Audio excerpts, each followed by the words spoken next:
ഒരു കവറിന്റെ അറ്റത്തായിട്ടാണ് ഒരു Bluetooth receiver കുത്തി വെച്ചിരുന്നോ. ഓൺ ചെയ്തെടുക്കുമ്പോൾ തന്നെ ഒരു മൗസാണ്. 2 AAA ബാറ്ററി വന്നിട്ടുണ്ട്. കീബോർഡ്, ഇതാണ് നമ്മുടെ കീബോർഡ്. ഇത് അത്യാവശ്യം ഒരു നല്ലൊരു ലൈറ്റ് വെയിറ്റ് ഉണ്ടാവും. ഇതാണ് കീ നമ്മൾ ടൈപ്പ് ചെയ്യുമ്പോഴുള്ള സൗണ്ട് ഉണ്ട്. 2 AAA ബാറ്ററിയാണ്. അതിനുള്ള സ്പേസ് ആണ് വന്നിരിക്കുന്നത്. ഏകദേശം 3 വർഷം ഇതിന് ബാറ്ററി ബാക്കപ്പ് പറയുന്നുണ്ട്. ഇതാണ് മൗസ് കേട്ടോ. മൗസ് ഒരു ചെറിയ മൗസാണോ. ക്ലിക്കൊക്കെ വളരെ സിമ്പിൾ ആയിട്ടുള്ള ഒരു ക്ലിക്കാണ് വന്നത് കേട്ടോ. മൗസിന്റെ ഒരു ഓൺ ഓഫ് സ്വിച്ച് വന്നിട്ടുണ്ട് കേട്ടോ. പിന്നെ ഇവിടെ നമുക്ക് ഇങ്ങനെ ഓപ്പൺ ചെയ്യുകയാണെങ്കിൽ നമുക്കിവിടെ ബാറ്ററി ഇടാനുള്ള സ്പേസ് ഉണ്ട്. അപ്പൊ ഇതിനകത്ത് ഇടാൻ വേണ്ടിയാണ് ഈ AA ഒരു ബാറ്ററി വന്നേക്കുന്നത് കേട്ടോ. അപ്പം ആ ബാറ്ററി എടുത്ത് ഇങ്ങനെ ചെരിഞ്ഞൊക്കെയാണ് ഇരിക്കുന്നത്.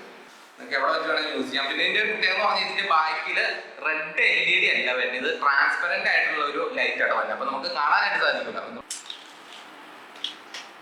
കാരണം മൗസിന്റെ സൈഡിൽ ഇങ്ങനെ ഗ്രിപ്പ് വന്നിട്ടുണ്ട്. ഇങ്ങനെ പിടിച്ചിട്ടുണ്ടെങ്കിൽ മൗസ് ഉണ്ടെന്ന് അറിയില്ല കേട്ടോ അങ്ങനെ. അപ്പം ഓക്കെ.